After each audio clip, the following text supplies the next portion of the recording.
안녕하세요, 미니아실입니다. 원하는 사이즈로 잘라볼게요.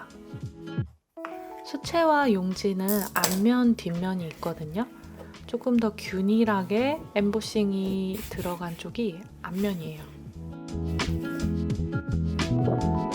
나만 알아볼 수 있게 앞면에 조그맣게 표시를 해두고, 오늘 수채화를 맑고 투명하게 그리는 법에 대해서 얘기를 해보려고 해요.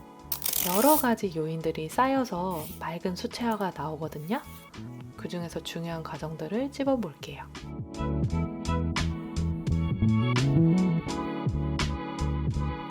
스케치를 처음부터 진하게 들어가지 않고 연하게 위치를 먼저 잡아준 다음에 구체적으로 스케치를 해 들어가요. 진하게 스케치를 하고 지우개를 빡빡 지우게 되면 종이가 일어나게 되거든요. 그러면 수채화를 올렸을 때 채색이 맑게 나오지 않아요. 위치를 잡았으면 최대한 깔끔한 선으로 스케치를 해줍니다. 스케치부터 선이 깔끔해야지 채색도 깔끔하게 나와요. 연필도 HB를 사용했어요. 연하고 얇은 선들로 스케치를 해줍니다. 지우개 가루를 털 때도 손으로 퍽퍽 털지 마시고 붓으로 살살살살 털어주세요. 손으로 퍽퍽 털게 되면 흑연들이 종이에 번져버리게 되거든요. 종이도 깨끗해야 채색이 깨끗하게 보여지겠죠?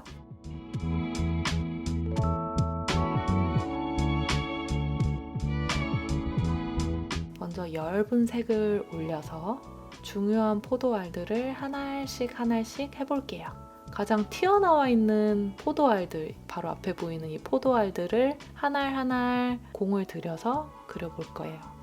모든 포도알들을 다 열심히 그리는 게 아니라 선택과 집중을 해서 내가 포인트를 줄 포도알들에 공을 들이고 나머지들은 좀 죽여주고, 그런 강약 조절이 아주 중요해요.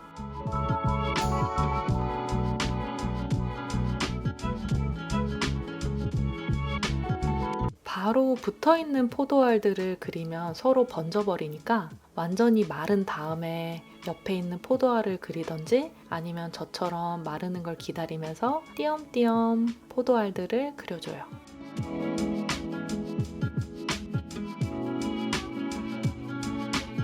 이 오묘하게 번지는 이 색들이 참 예쁘지 않나요? 정말 이거는 수채화만 가지고 있는 수채화만의 매력이에요.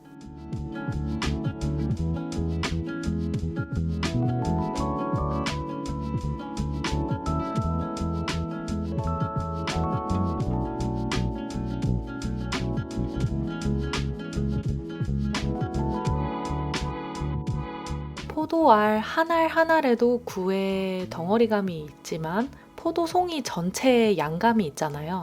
그래서 전체적으로 포도송이에서 보여지는 어두운 흐름들을 잘 파악을 해줘야 돼요.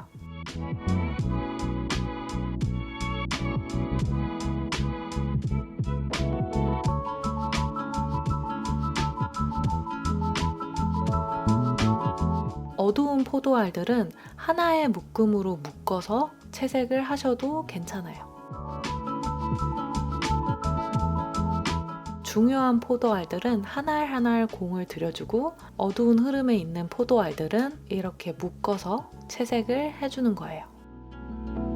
한 알 한 알 낱개로 너무 열심히 그리다 보면은 포도 자체가 너무 복잡해 보이고 어지러워 보일 수 있거든요. 포도알들을 밝은 쪽에 있는 포도알, 중간 톤에 있는 포도알, 어둠에 있는 포도알 구분을 해서 그려주는 거예요.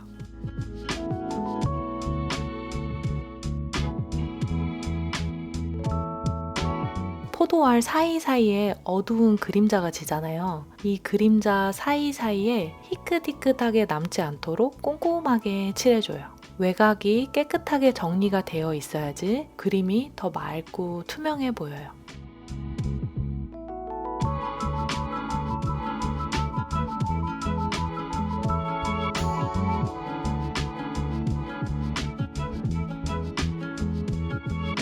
이렇게 초벌이 끝났고, 보통 수채화를 할 때 두려워하시는 경우가 덧칠을 하면 탁해진다인데, 완전히 마른 후에 엷은 색들을 올려주면 그림이 탁해지지 않아요. 색을 이것저것 섞지 않은 맑은 색들을 엷게 올려주는 거예요. 초벌이 끝나고 중간 단계에 올려주는 건데 부족한 어둠도 더 잡아주고 조금 더 채도를 올려주고 싶은 포도알들의 색을 올려줄게요. 이때 붓터치도 한 2-3번에 끝내는 게 좋아요. 예쁘게 다듬고 싶어서 붓터치를 5번, 6번, 7번, 10번 계속 반복해서 올리다 보면 종이가 일어나게 돼요. 그러니까 한 2-3번의 터치로 쓱쓱 끝내주시는 게 중요해요.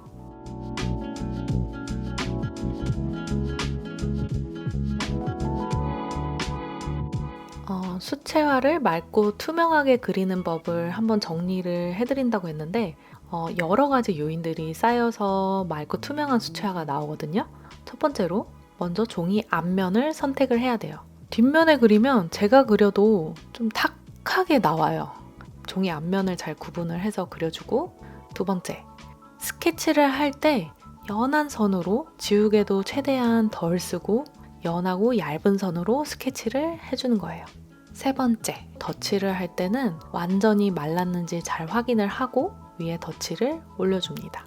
네 번째, 처음 칠할 때나 덧칠을 할 때 붓질을 2-3번에 끝내도록 해요. 계속 반복해서 터치를 올려서 그리면 종이가 일어나게 돼요. 이런 요소들이 쌓여서 맑고 투명한 수채화를 만들게 돼요.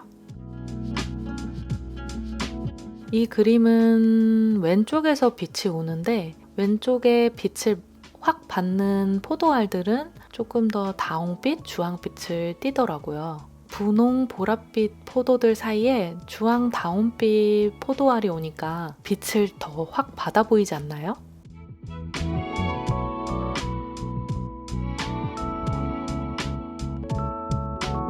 이 그림은 포도가 주인공이고 포도가 가장 잘 돋보여야 되기 때문에 배경은 번짐 효과를 줘서 스르륵 분위기만 내줄 거예요.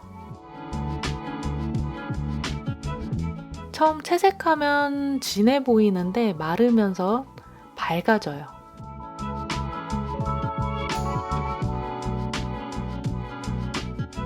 이렇게 번지는 효과를 줘서 포도에 딱 집중이 되고 배경은 아웃포커싱 된 것 같은 그런 효과를 주는 거예요.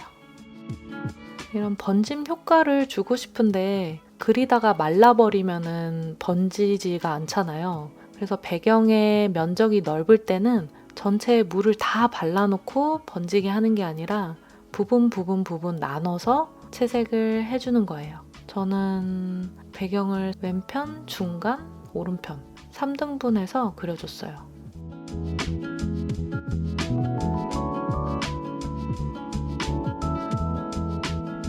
포도의 줄기도 그려주고, 줄기같이 면적이 좁은 경우에는 물기가 너무 많으면 안 되겠죠?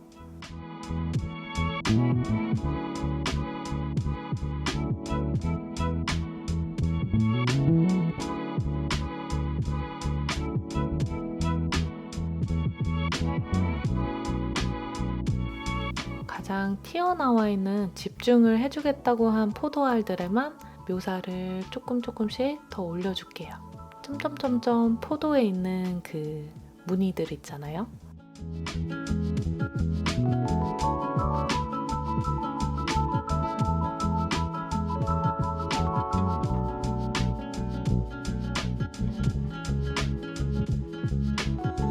두구두구두구. 테이프 뜯기 시간은 늘 즐겁죠? 이게 테두리가 정리가 되기 때문에 테이프를 뜯고 나면 그림이 완성도가 더 올라가 보여요.